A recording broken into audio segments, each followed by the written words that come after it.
Access your free language gifts right now, before they expire. Here's what you're getting this month. First, the Connecting Thoughts Conversation Cheat Sheet. Do you know how to connect ideas in your target language? With this cheat sheet, you'll learn the sentence structure X, but Y, plus must-know adverbs for connecting ideas. So download it for free right now. Second, the How to Stay Motivated with Language Learning ebook. If you want to know secrets and tricks that will help you stay motivated so you can stay consistent with your language journey and finally become fluent, you'll want this ebook. Download it right now. Third, can you talk about herbs and spices in your target language? Learn how to say garlic, ginger, pepper, and much more with this quick vocabulary bonus. Fourth, the 20 must-know hygiene words. If you're learning the language but don't know how to say toilet paper, soap, or toothpaste, then you definitely need this 1-minute vocabulary lesson. Fifth, do you know how to talk about the weather in your target language? If you don't, access this 1-minute lesson to learn 40 weather-related words and phrases. If you want to learn these words fast, use the free audio slideshow tool inside the lesson. Sixth, looking for a new language learning app? With the Innovative 101 app, you'll learn language fast and start speaking in minutes because the audio and video lessons are just 3 to 15 minutes long. Learning is that easy. Download Innovative 101 for free for the Android, iPhone, and iPad. And finally, the deal of the month. If you want to finally master the language with lessons by real teachers and our complete language learning program, get 33% off Premium or Premium Plus with the Monster Sale. To get your gifts and language learning resources, click the link in the lesson description below. Download them right now before they expire.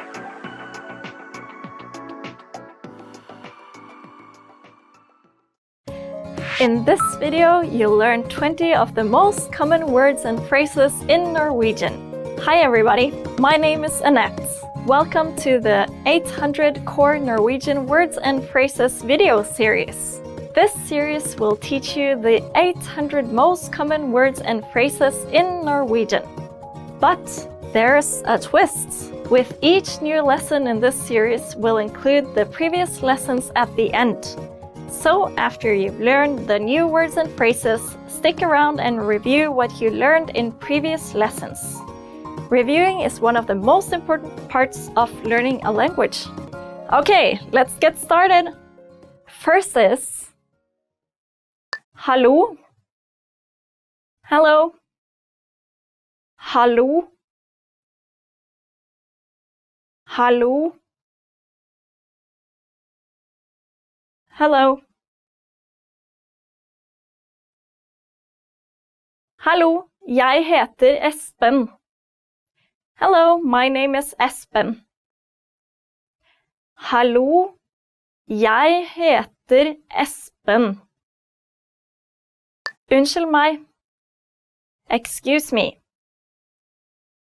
Unnskyld meg. Unnskyld meg. Excuse me.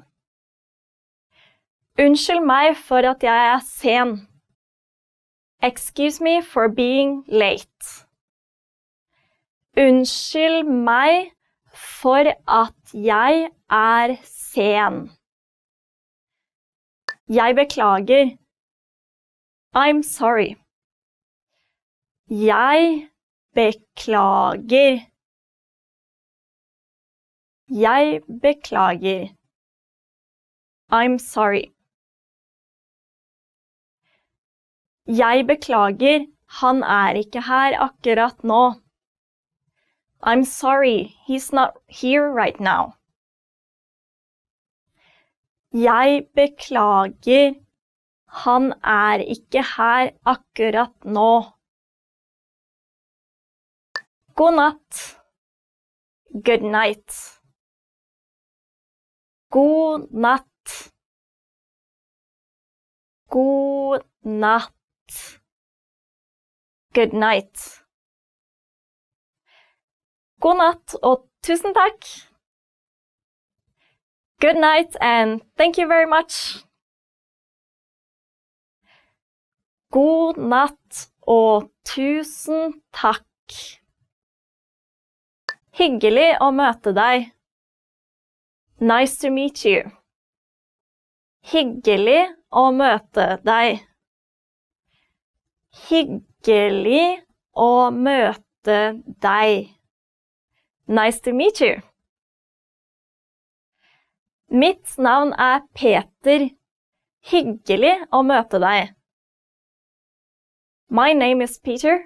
Nice to meet you. Mitt navn Peter. Hyggelig å møte deg. Hvordan går det? How are you? Hvordan går det? Hvordan går det? How are you? God morgen. Hvordan går det? Good morning. How are you? God morgen. Hvordan går det? Ja. Yes. Ja. Ja. Yes. Ja, hva trenger du hjelp til? Yes, what do you need help with? Ja, hva trenger du hjelp til? Nei. No. Nei. Nei. No. Det ikke mulig, nei. It is not possible, no.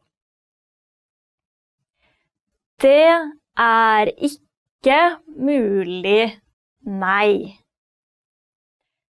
Takk. Thank you. Takk. Takk. Thank you. Takk for hjelpen. Thank you for your help. Takk for hjelpen. Jeg I'm. Jeg Jeg I'm. Jeg Jon. I'm John. Jeg Jon. Ha det bra. Goodbye. Ha det bra. Ha det bra. Goodbye. Ha det bra, ses igjen. Goodbye, see you again. Ha det bra, ses igjen. Dårlig. Bad. Dårlig. Dårlig. Bad. Dårlig dag. Bad day. Dårlig dag. God. Good. God. God. Good. Grønnsaker godt for deg. Vegetables are good for you. Grønnsaker godt for deg. Pen. Pretty. Pen. Pen. Pretty. Du veldig pen. You are very pretty. Du veldig pen. Stygg.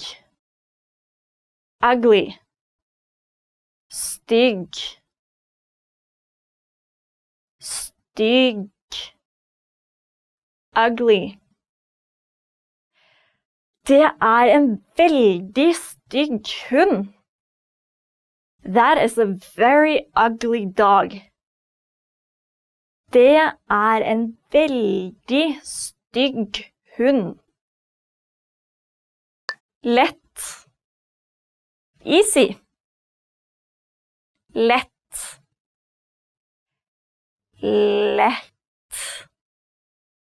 Easy. Det lett å forstå. It is easy to understand. Det lett å forstå.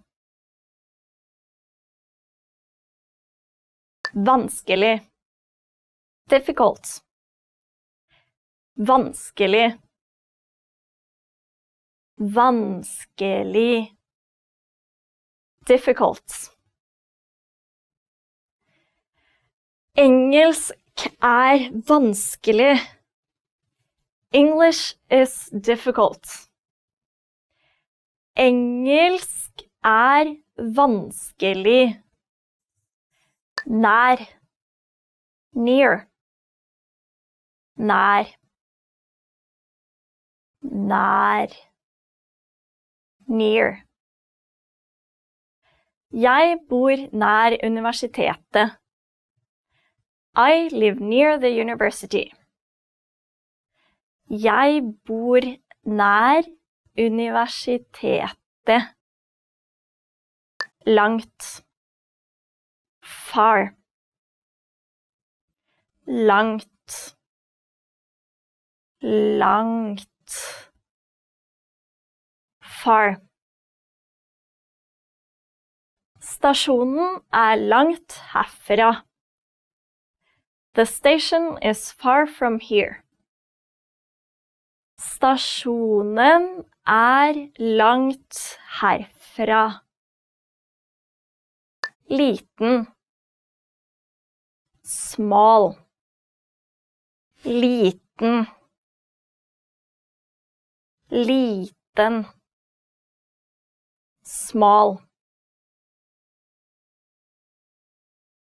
Bilen liten, men veldig kraftig. The car is small, but it's very powerful. Bilen liten, men veldig kraftig. I dag. Today. I dag. I dag. Today. I dag klokka 6:15. Today at 6:15. I dag klokka 6:15. I går. Yesterday. I går. I går. Yesterday. Jeg tok meg fri I går. I took a day off yesterday. Jeg tok meg fri I går. I morgen. Tomorrow. I morgen. I morgen. Tomorrow. Det skal bli sol I morgen. It will be sunny tomorrow. Det skal bli sol I morgen. Uke. Week. Uke. Uke. Week. Det 7 dager I en uke. uke.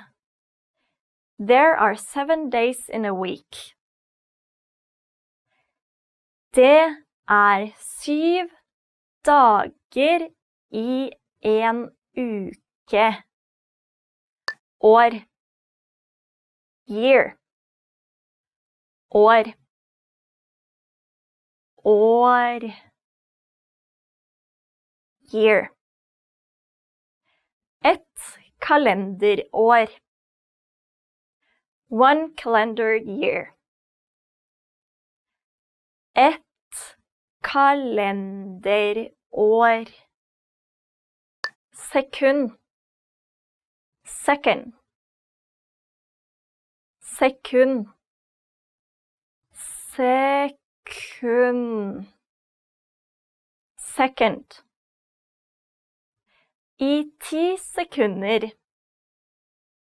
For 10 seconds. I 10 sekunder. Minutt. Minute. Minutt. Minutt. Minute. Det 1 minutt til midnatt. It's 1 minute to midnight. Det 1 minutt til midnatt. Time. Hour. Time.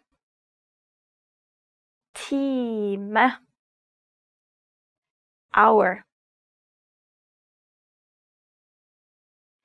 Jeg kommer hjem fra jobben om 1 time.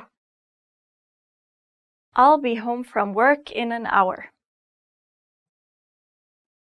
Jeg kommer hjem fra jobben om 1 time. Klokke. Clock. Klokke. Klokke. Clock. Veggklokken henger på veggen. The wall clock is hanging on the wall. Veggklokken henger på veggen. Klokken. A clock. Klokken. Klokken. A clock. Klokken 8. It's 8 o'clock. Klokken 8. Kalender. Calendar. Kalender. Kalender. Calendar. Jeg har markert bryllupsdagen vår på kalenderen. I marked our anniversary on the calendar. Jeg har markert bryllupsdagen vår på kalenderen. Mandag. Monday. Mandag. Mandag. Monday. Arbeidsuken begynner på mandag. The work week starts on Monday. Arbeidsuken begynner på mandag. Tirsdag. Tuesday. Tirsdag. Tirsdag. Tuesday. 1. januar på en tirsdag i år. January 1st falls on a Tuesday this year. 1. januar på en tirsdag i år. Onsdag. Wednesday.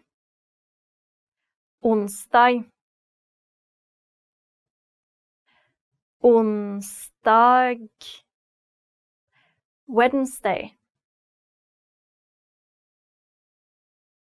På onsdagskveldene spiller vi poker hjemme hos meg. Wednesday nights we play poker at my house. På onsdagskveldene spiller vi poker hjemme hos meg. Torsdag. Thursday. Torsdag. Torsdag. Thursday. På torsdag. On Thursday. På torsdag. Fredag. Friday. Fredag. Fredag. Friday. Fredag 8. desember. Friday, December 8th. Fredag 8. desember. Lørdag. Saturday. Lørdag.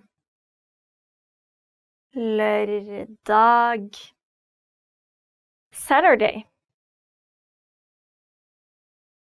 Ingen planer på lørdag. No plans for Saturday. Ingen planer på lørdag. Søndag. Sunday. Søndag. Søndag. Sunday. Søndag farsdag. Sunday is Father's Day. Søndag farsdag. Gjøre. Do. Gjøre. Gjøre. Do. Å gjøre alt. To do it all.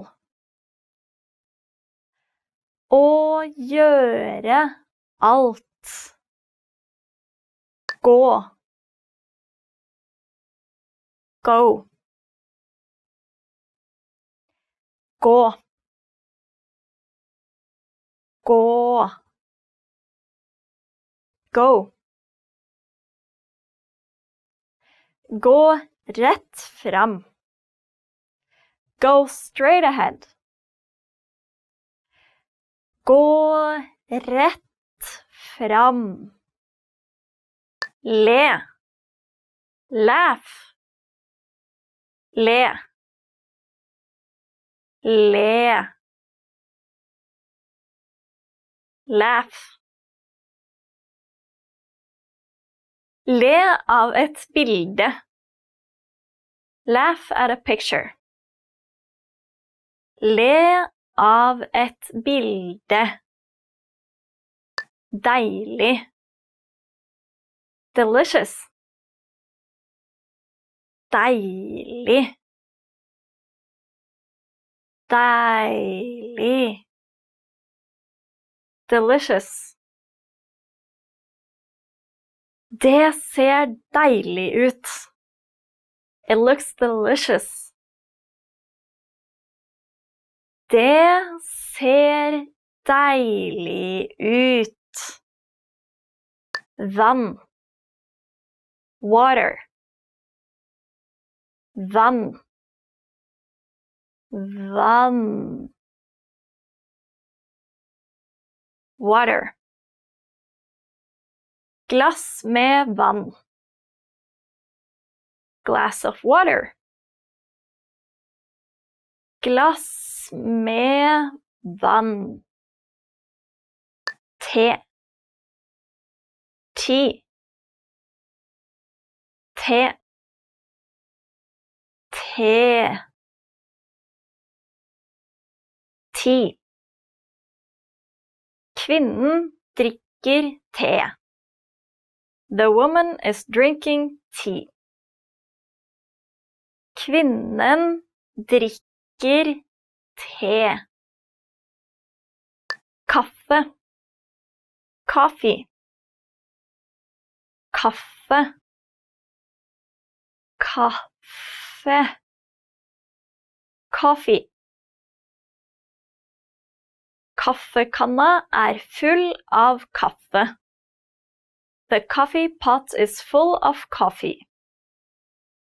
Kaffekanna full av kaffe. Øl. Beer. Øl. Øl. Beer.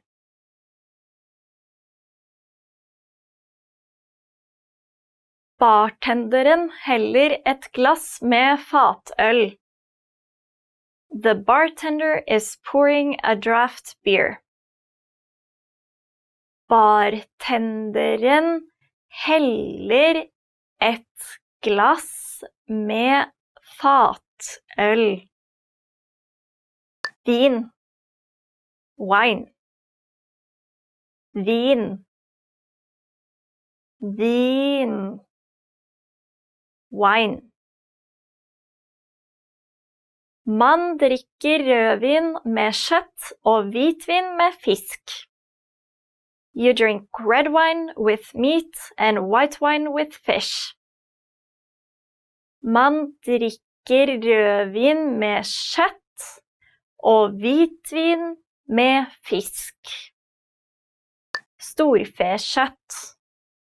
Beef. Storfekjøtt. Storfekjøtt. Beef. Storfekjøtt hovedretten. Beef for the main course.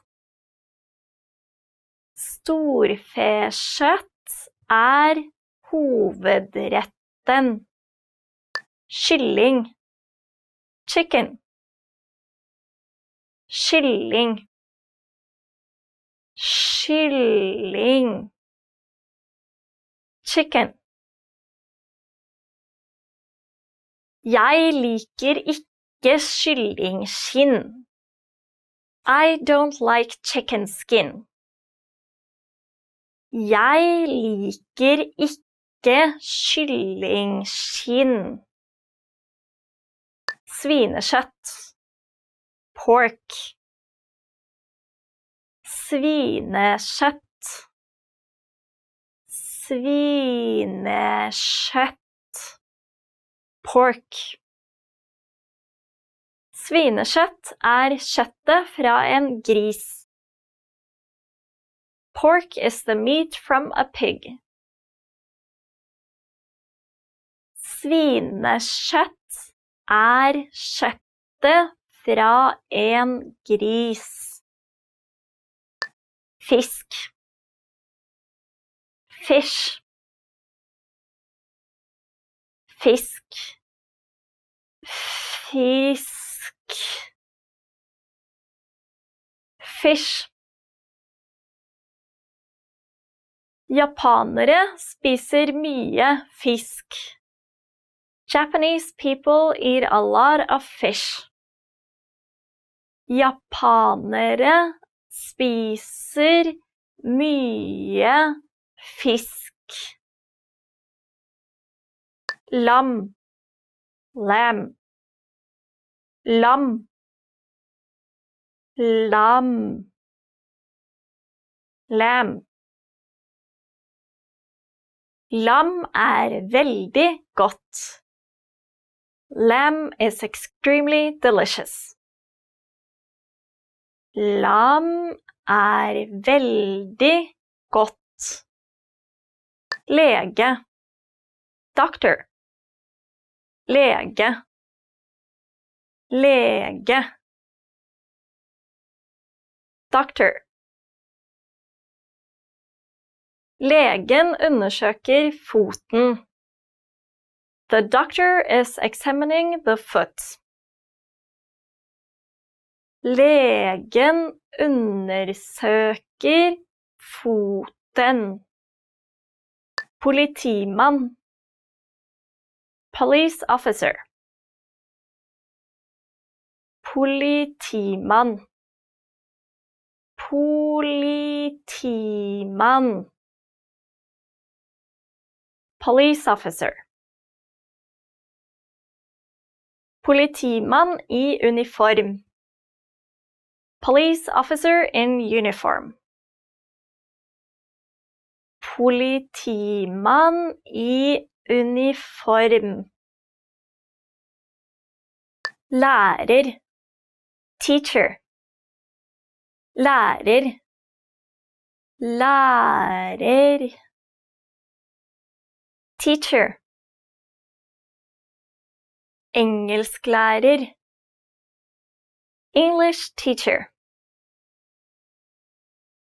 Engelsklærer. Ansatt. Employee. Ansatt. Ansatt. Employee. Ansattfordeler. Employee benefits. Ansattfordeler. Bevege seg mot. Come. Bevege seg mot. Bevege seg mot. Come. Bevege seg mot et videokamera. Come towards a video camera. Bevege seg mot et videokamera. Se. Si. Se. Se. Si. Jeg skal se et teaterstykke på søndag. I'll see a play on Sunday. Jeg skal se et teaterstykke på søndag. Lage. Make. Lage. Lage. Make. Kokken lager middag. The chef makes dinner. Kokken lager middag. Bruke. Use. Bruke. Bruke. Use. Jeg bruker en datamaskin på jobb. I use a computer for work. Jeg bruker en datamaskin på jobb. Kunne. Can. Kunne. Kunne. Can. Kan hoppe over. Can jump over. Kan hoppe over. 0. 0. 0. 0. 0. Det omtrent 0 grader I dag. It's about 0 degrees today. Det omtrent 0 grader I dag. 1. 1. 1. 1. 1. 1 grad. 1 degree. 1 grad. 2. 2. 2. 2. 2. Nummer 2 favorittnummeret mitt. The number 2 is my favorite number. Nummeret 2 favorittnummeret mitt. 3. 3. 3. 3. 3. Den første gruppen kom på buss nummer 3. The first group arrived on bus number 3. Den første gruppen kom på buss nummer 3. 4. 4. 4. 4. 4. Nummer 4. Number 4. Nummer 4. 5. 5. 5.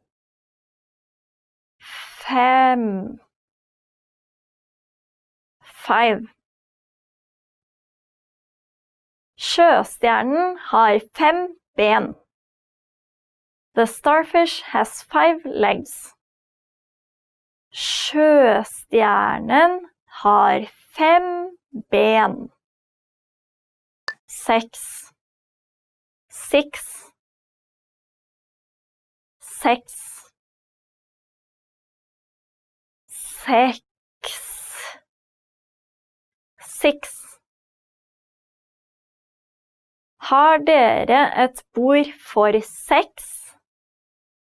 Do you have a table for 6? Har dere et bord for 6? 7. 7. 7. 7. 7. Det 7 dager I hver uke. There are 7 days in every week. Det 7 dager I hver uke. 8. 8. 8. 8. 8. Klokken 8. It's 8 o'clock. Klokken 8. 9. 9. 9. 9. 9. 99%. 99%. 99%. 10. 10. 10. 10. 10. Jeg kan telle fra 1 til 10 på kinesisk. I can count from 1 to 10 in Chinese. Jeg kan telle fra 1 til 10 på kinesisk. Selger. Salesman. Selger. Selger. Salesman. Selgeren hilser på en kunde. The salesman is greeting a customer. Selgeren hilser på en kunde. Daglig leder. Manager. Daglig leder. Daglig leder. Manager. Den daglige lederen tar en pause ved bordet. The manager takes a break at the desk. Den daglige lederen tar en pause ved bordet. Kokk. Cook. Kokk. Kokk. Cook. Sjefskokk. Head cook. Sjefskokk. Ingeniør. Engineer. Ingeniør. Ingeniør. Engineer.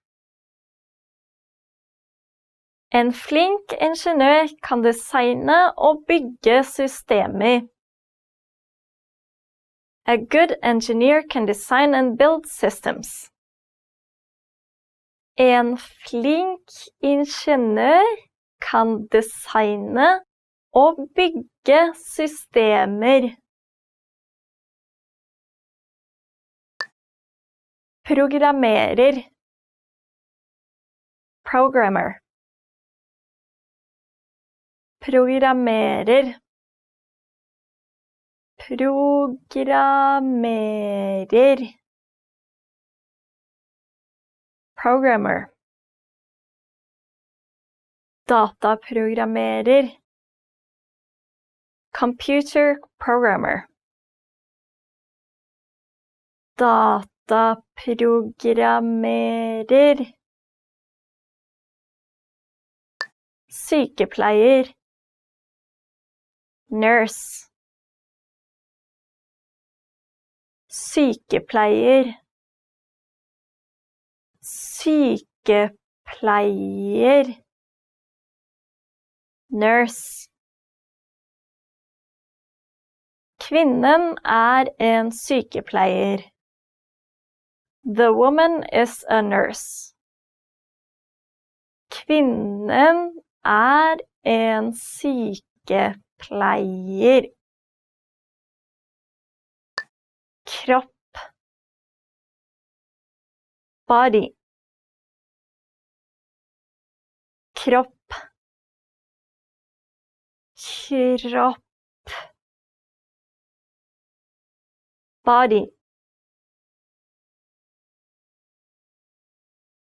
Kropp og sjel. Body and soul.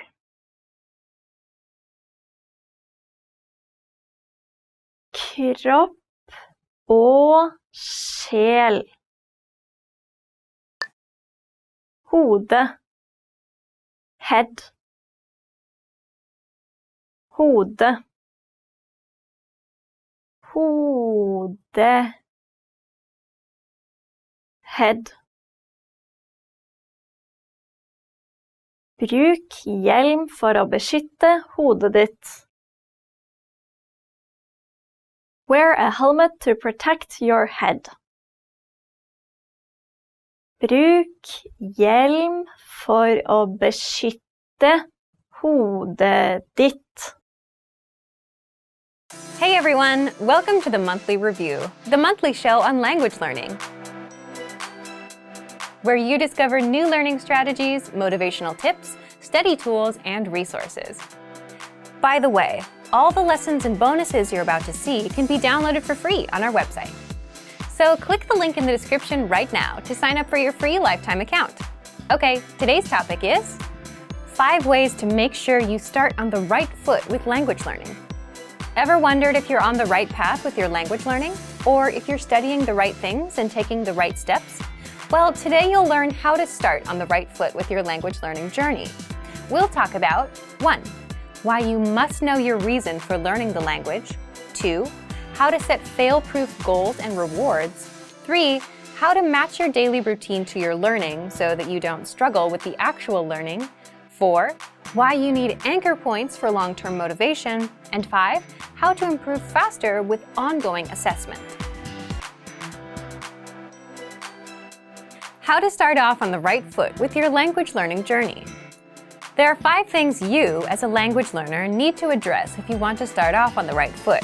Here they are. 1. Your reason for learning. 2.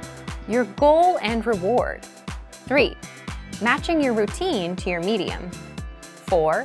Anchor points. And 5. Assessment. If you get these squared away in your first month, you'll be set up to succeed with any language goal you set. And today, we'll walk you through each point. The first one, your reason for learning. Why are you learning the language? So, why is thinking about your why so important? Here's an example. Think back to when you were a kid and you were trying to save money. What was the first thing you wanted to buy, and how much did it cost? You probably still remember what it was and how much it cost. And because you knew the specific price, you were able to save up for it. If not, at the very least, you made more progress than if you just said, I want to save money, with no specific purpose in mind. And that's the thing. If you know precisely why you're doing something, it's easy to tie a goal to it.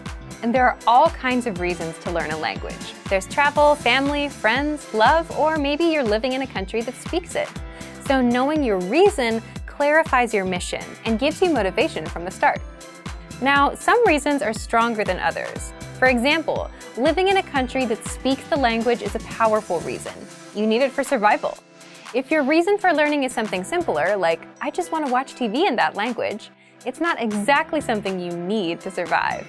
Does it matter whether you have a strong reason or not? Not necessarily. Strong reasons help with motivation initially, but people with strong reasons can and do fail, and people with weak reasons succeed. It's all up to the individual. But the point is, you need to know why you're doing this, and that's enough for you to take the first step. The second point, goals and rewards. Once you've clarified your reason, it's time to set your goals. If you want to succeed, your goal can't just be, I want to be fluent one day. Why? Because this tells you nothing about how you'll achieve it or when you'll reach fluency. It's too vague. Your goal needs to be small, measurable, realistic, and have a deadline, so you can clearly see the steps you need to take to reach your goal. Instead of saying, I want to be fluent one day, which you can't measure and can't precisely determine, aim for example, 30 words or 1 minute of conversation. You can measure these goals. If you have a deadline like by next month, you know your time frame. And unlike a goal like I want to be fluent, a goal like I want to be able to talk for 1 minute is much more realistic. Now, what about rewards? Now that you've set a goal, you need to tie rewards to your goal. Why rewards? Shouldn't you work hard first and worry about rewards later?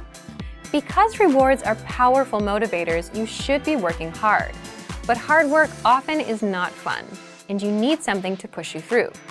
When you come home after a long day of work on a rainy day, soaking wet, the last thing you want to do is open a book and start studying. It's so much easier to turn on Netflix or something. But having that reward reminds you, if I achieve this, then I get that. So defining what's in it for me, what do I get, boosts your motivation. You have something to look forward to and get you through times when you don't feel like doing work. The third point is match your routine to the study medium. Once you have your goals and rewards, you need to fit your language learning into your current life and daily routine. How? Sit down and write out your daily schedule for every day of the week. For example, wake up at 7 a.m., breakfast at 8 a.m., get on the bus at 9 a.m., work from 9:30 a.m., lunch at 1 p.m., and so on. Do this for every day of the week. That way, you can see where you can fit in learning. For example, if you ride the bus in the morning, you can use that time to listen to our audio lessons. Why do this? Well, language learning is a brand new routine. If you don't work from your existing daily routines, it may not work out. For example, if you decide to wake up an hour earlier to study, now you're adding 2 new routines. Waking up earlier and learning a language at once. 1 is hard enough, but 2 makes it even harder. You may not wake up on time. You may not get out of bed. You may fall right back to sleep. The point here is you should piggyback off of your existing routines and use a learning medium that matches your routine. So instead of waking up earlier, keep your daily routine, but look for another way to introduce language learning. Write out your daily routine. See where you spend your time and then match your routine to learning. If you take walks and listen to music, swap out music for language lessons and listen along. If you take the bus or train, check out our audio and video lessons. If you usually read in the evenings and can focus, try using a textbook. In all of these examples, you're taking an existing routine and adding language learning inside. The fourth point is set anchor points. Anchor points are the connections you make to a language that boost your motivation and keep you attached or anchored to your goal so you don't slip away. So what's an example of an anchor point? For example, if you have friends or relatives that speak the language, and if you're around them and you're exposed to the language, you're more likely to learn. Same thing with watching TV shows in the target language. You're exposed to it more, so your interest in learning naturally goes up. Also, investing in a textbook or learning program, signing up for classes, or for a proficiency test. All of these are anchor points that connect you back to the language. Why do you need anchor points? Oftentimes, your initial reason for learning the language isn't as motivating as it used to be. Maybe you were motivated in month 1, but not in month 5. That's why people with strong reasons might fail. So an anchor point gives you another reason to keep going and boosts your motivation. And also, oftentimes, the reason we start isn't the same as the reason we continue. Anchor points are not something you need to worry about in your first month of learning, but adding them in the second month and afterward will help you keep going. Can you think of any anchor points you can add? Leave a comment. Finally, the fifth point is you need assessment. Now that you have goals, rewards, a routine, and anchor points, it's not enough to learn a language alone in a vacuum. You need feedback and course correction from a native speaker. With our learning program, you can learn with your very own teacher. You can also leave comments on lessons and get answers from the others. Or you can find a tutor of your own, someone that will assess your progress and correct you as needed. So, let's recap. There are 5 things you, as a language learner, need to address if you want to start off on the right foot. 1. Clarify your reason for learning. 2. Set goals and rewards. 3. Match your routine with your study medium. 4. Set anchor points. And 5. Get ongoing assessment. So thank you for watching this episode of Monthly Review. Next time, we'll talk about how to deal with missed language goals and failure. If you enjoyed these tips, hit the like button, share the video with anyone who's trying to learn a language, and subscribe to our channel. We release new videos every week. And if you're ready to finally learn language the fast, fun, and easy way and start speaking from your very first lesson, get our complete learning program. Sign up for your free lifetime account right now. Click the link in the description. See you next time. Bye! Want to cut your language studying time in half? In this video, you'll discover how learning a language using PDF lessons is convenient, efficient, and can help you cut your studying time nearly in half. Many people give up on their dream of learning a second language because traditional classroom instruction is too much of a hassle. Between getting to class, studying on someone else's schedule, and just the sheer expense of the books and tuition, traditional learning can be tough. Many people simply give up. Online classes are an option, but sometimes limited data plans can derail the dream of learning a new language. Fortunately, there is a solution: learning language using PDF lesson notes. Let's take a closer look at how studying language lessons in PDF format can help you reach your dream in about half the time of normal video or audio lessons. First, print all lessons and PDF tools and take them with you anywhere. Sometimes a tiny smartphone screen just isn't adequate, especially when you're trying to learn something new. The great thing about PDF lessons is that they can be quickly printed and taken anywhere after you download them. In fact, printing out lessons in PDF format can actually save you time when compared to going through the material on a smartphone with a small screen, even with the extra printing time. Second, they're a great study tool to boost retention and mastery. Studying video or audio lessons online is a great way to learn a language because students can play and rewind sections as many times as needed until the lesson is mastered. But when you review the same lessons again in PDF format, an incredible thing happens. Your retention dramatically improves. Thanks to time-spaced repetition, seeing the information again in written format helps reinforce the information in your mind and improves both retention and recall. The benefits of learning a language using PDF lessons quickly add up to significant time savings for you, your data plan, and your dream of learning a new language. Third, all lessons in PDF format include in-depth instructor notes. We have thousands of HD video and audio lessons, and each one includes a PDF version with a line-by-line transcript, so you can read along with the lesson as it appears online. In addition to the line-by-line transcript, all lessons include in-depth instructor notes with more information, sample sentences, explanations, and translations. The additional information and notes help you learn faster and with greater mastery than using the video or audio lessons alone. And when paired with language learning video games, video and audio lessons, or other study aids, our PDF lessons help you reach your dream of learning a new language faster and easier than many traditional classroom settings. Fourth, you can download the world's largest online collection of lessons by real instructors. Planning on going on vacation and don't know if you'll have reliable internet service? If you're learning through PDF lessons, it's not a problem. Once you download lessons in PDF format to your smartphone, PC, or favorite media device, they are yours to use and keep forever. Once downloaded, you can either print out or access your lessons in PDF format regardless of internet access. When you consistently learn through PDF lessons, the time savings and benefits quickly compound. From quicker access to faster learning, PDF lessons can potentially reduce total study time required to learn a concept. Our PDF lessons include instructor notes and supplemental resources that help you learn faster and with less effort. So, if you're ready to finally learn a new language the fast, fun, and easy way, sign up for your free lifetime account by clicking on the link in the description. Signing up takes less than 30 seconds, and you'll start speaking from your very first lesson. If you enjoyed these tips, hit the like button, share the video with anyone who's trying to learn a new language, and subscribe to our channel. We release new videos every week. I'll see you next time. Bye! Are you afraid of making mistakes in your target language? Afraid you'll never ever be able to have a conversation or give a presentation? Or maybe you're afraid of something else. In this video, we'll cover 4 fears related to language learning and how to overcome them. The first one is, I'm afraid I'm not good enough to speak. I freeze. Do you feel like you're not good enough to speak yet? A lot of people can relate to this one. Probably all language learners have felt this at some point. It's a pretty common fear. Here are some tips to overcome it. First, speak from day one. The best way to get good at speaking is to practice speaking. If you're holding yourself back because you think you're not good enough, you're making a mistake. That's exactly why you're not improving. You need to open your mouth and start talking. Second, if you're not sure what to say to start speaking, consider practicing with existing dialogues. In our lessons, you get scripts for introducing yourself, making small talk, ordering food, expressing opinions, and much more. If you're looking for some things to use for speaking practice, the lessons will give you the exact lines and conversations. Our third tip, learn with your own teacher with our Premium Plus plan.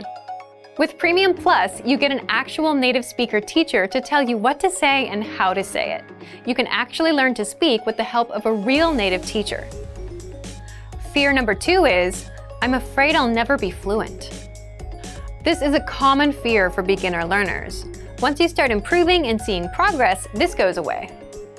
When you're just starting out with a new language, fluency can feel like an impossible goal. There are so many new things to learn and so many methods you can use. It's easy to get overwhelmed with all the options. But you can't let yourself fall into that trap. The longer you keep at it, the better your language skills will become. And slowly, you'll stop worrying about fluency. What's important is that you put in time and continue working on moving forward. So, how do you overcome worries about never becoming fluent? How do you motivate yourself to continue? First, set small, specific goals instead of just saying, I want to become fluent. How do you know when you've become fluent? Fluency is hard to determine. Instead of creating a vague, hard-to-understand goal for yourself, focus on working towards smaller goals. For example, set goals like being able to introduce yourself or having a 5-minute conversation. Something you can measure, so you'll know when you've reached it. Fluency can be difficult to measure. If you set goals that you can measure, you can track your progress. This helps keep your motivation up over time. The third fear is, I'm afraid I'm not actually learning or making progress. If you're afraid you're not making progress, there are a few things you can do right now. First of all, review. A lot of people hear a new phrase once and think they'll remember it, but that usually doesn't happen. So when they forget what they've learned, they get worried that they're not learning, or that the lessons don't work. But the truth is, you have to review again and again to truly master something. Second, use the dashboard to track your progress. If numbers and data are helpful for you as you track your learning, check out our dashboard. It tracks your progress and gives you dynamic reports. Third, try a harder lesson on the site. You might not understand it all at first, and that's okay. You'll be able to, after some study. All lessons come with line-by-line translations, and our teachers explain every single word. Break down these harder lessons. If you have to work a little more slowly, it's okay. When you finish the lesson, you can be sure of your progress, because you'll be able to understand something you didn't understand a few minutes earlier. Fourth, learn one-on-one with a teacher with our Premium Plus plan. They will personally review your writing and your speaking and will fix your mistakes. Getting regular feedback from a native speaker is a great way to know if you're making progress. It's such a great feeling to hear a native speaker tell you, wow, you're getting good. The fourth fear is, I'm afraid of not understanding anything I hear. This is very common. You hear advanced grammar and vocabulary and it goes completely over your head. You have no idea what you've just heard. Here are some tips for working on this issue. If you're taking an advanced lesson, read along with the script. Reading along with our line-by-line dialogue is the best way to improve your understanding of advanced conversations. If you're in a real-life situation, the solution is quite simple. Learn useful phrases like, excuse me, can you say it again slower? Or, can you say it in simpler words? Or even just, I don't understand. There's nothing wrong with saying that you didn't understand something or asking for help. These are some common fears for most language learners, and we hope these tips help you. Is there anything else that you're afraid of when it comes to learning another language? Let us know in the comments, and maybe we can share some suggestions for how to overcome them. For the tools we've talked about in this video and much more, check out our complete language learning program. Sign up for your free lifetime account by clicking on the link in the description. Get tons of resources to have you speaking in your target language. And if you enjoyed these tips, hit the like button, share the video with anyone who's trying to learn a new language, and subscribe to our channel. We release new videos every week. I'll see you next time. Bye! Are you struggling to reach your language learning goals or losing motivation for learning? In this video, we're going to talk about how to reach your goals, how to enjoy the process, and the importance of rewarding yourself. Part 1. How to reach your language goals. It's pretty exciting when you reach a goal. You know your hard work is paid off, and you can see your results. But how do you set goals to ensure you can reach them and get that feeling of satisfaction? The best way to see real results and achieve your language learning goals is to set small, measurable goals. Many people make the mistake of setting big, vague goals, like I want to be fluent, or I want to speak a new language. Then they download an app or get a textbook and they try to reach their goal. But they quickly give up because the goal they've set for themselves is too overwhelming. This is why it's important to set small, measurable, monthly or weekly goals from the beginning of your studies. Reaching your goals helps you develop confidence in yourself and your ability to get things done. For example, you might make it a goal to be able to have a 1-minute conversation by the end of your first month of studies and have a 2-minute conversation by the end of month 2. Maybe after 6 months, you aim to have a 10-minute conversation with someone. Specific, measurable goals like these help you track your progress and prevent you from getting overwhelmed. By creating small goals like these, you set yourself up for success. When you reach one of your goals, even if it's a small one, you feel a sense of accomplishment. This helps you enjoy the learning process, which is the next topic we're going to focus on. Part 2. How to enjoy the language learning process. If you're always focused on goals and results, though, how do you enjoy the process of learning a language? Okay, so let's say that in addition to larger goals, you've made small, realistic goals like learning 100 words in a month. That's 3 to 4 words per day. Goals like these are very easy to accomplish, and when you complete them, it feels good. This is one of the enjoyable parts of learning a language. So, imagine accomplishing small goals all throughout your week. It's a great way to keep your motivation up and enjoy the process of learning. Smaller goals can help you stay on track and keep your confidence up. When we feel like we're not making progress, we can get frustrated and lose motivation. Think about days when you're super busy at work or at school. Some days, you might be so busy you don't complete any tasks. When nothing seems to move forward, we can lose confidence in ourselves and feel like quitting. This is why giving yourself some small, easy-to-accomplish goals can be extremely helpful. You can approach your studies with confidence because you know that you're working towards your next goal and that you can actually achieve it. Here's something you can try if you feel like your progress has slowed down. Go back and review something you studied a few weeks or a few months earlier. Try to remember how difficult it was at first. Looking over past materials can help us understand how much we've grown. The same thing is true for conversations. When you start learning a language, you'll learn things like how to introduce yourself, ask basic questions, and talk about the weather. After a few months of study, though, you'll learn how to talk about your hobbies, your neighborhood, or your personality. It's sometimes hard to remember just how much progress we've made, but look back on your work from time to time. All those hours you put in are reflected in your current abilities. It's exciting when you realize how far you've come. Of course, some people might also reflect on mistakes they made, especially if these mistakes led to miscommunications with native speakers. While these memories can be embarrassing, they can still be useful for your studies. Try to shift your mindset towards mistakes. Making an embarrassing mistake can be helpful in the long run because we remember the experience vividly and we want to avoid repeating it. If the mistake wasn't so embarrassing, maybe you can laugh about it and use that memory to ensure you make the right decision in the future. Lastly, we want to remind everyone of the most enjoyable part of the language learning process: the new friends, connections, and experiences you gain through the language. You can use the language you're studying as a tool to create friendships, to meet new people, and to travel. If you ever get to a point where learning isn't fun or interesting anymore, take a moment and consider why. Are you getting overwhelmed? Falling behind on your goals? If your schedule has changed or your goals have changed, that's fine. Adjust your study plan and your study goals to make the learning process work for you. Revise your approach and make sure you're enjoying learning. Part 3. The importance of rewards. If you haven't gotten into the practice of rewarding yourself for reaching a goal, now is a great time to start. A reward can be a powerful way to motivate yourself to complete a goal. If your reward is travel or event related, it can also act as a finite deadline. This can push you to focus even more.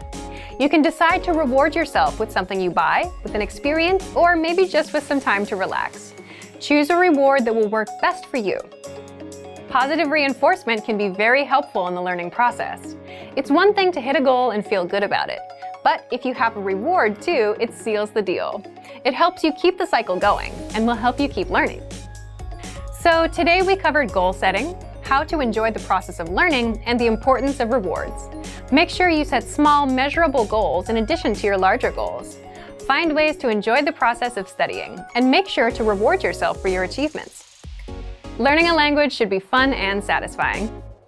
For some more resources to help you reach your goals, check out our complete language learning program. Sign up for your free lifetime account by clicking on the link in the description. Get tons of resources to have you speaking in your target language. And if you enjoyed these tips, hit the like button, share the video with anyone who's trying to learn a new language, and subscribe to our channel. We release new videos every week. I'll see you next time. Bye!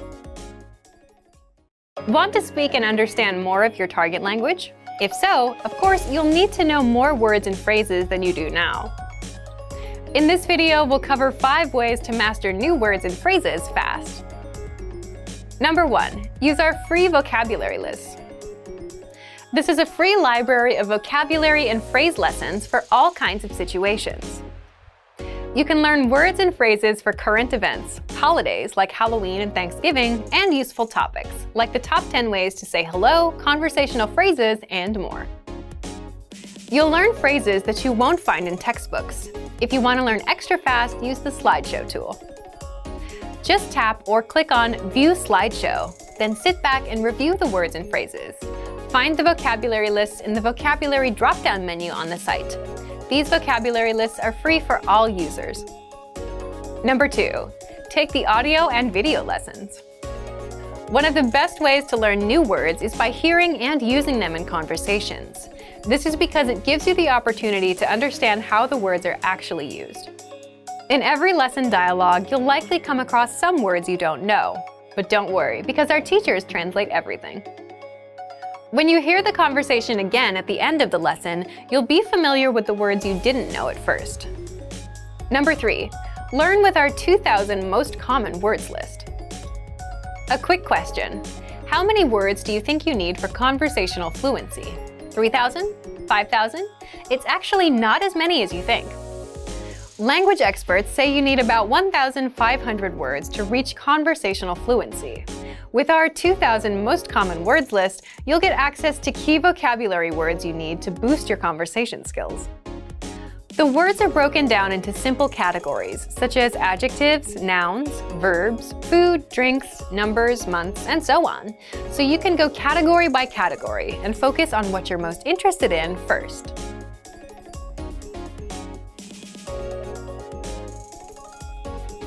With this tip, we're not talking about paper flashcards.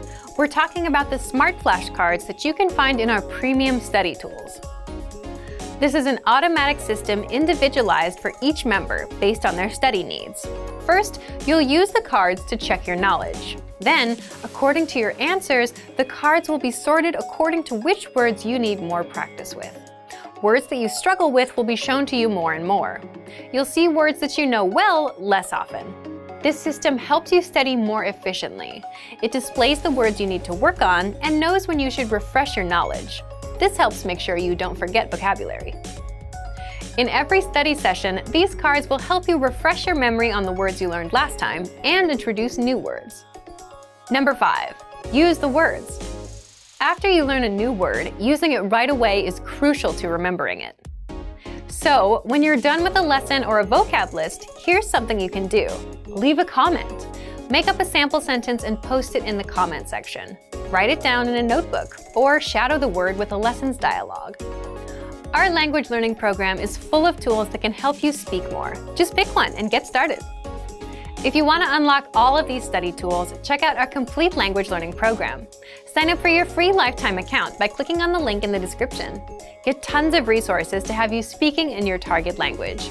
And if you enjoyed these tips, hit the like button, share the video with anyone who's trying to learn a new language, and subscribe to our channel. We release new videos every week. I'll see you next time. Bye! Great work! Here's a reward. Speed up your language learning with our PDF lessons. Get all of our best PDF cheat sheets and ebooks for free. Just click the link in the description.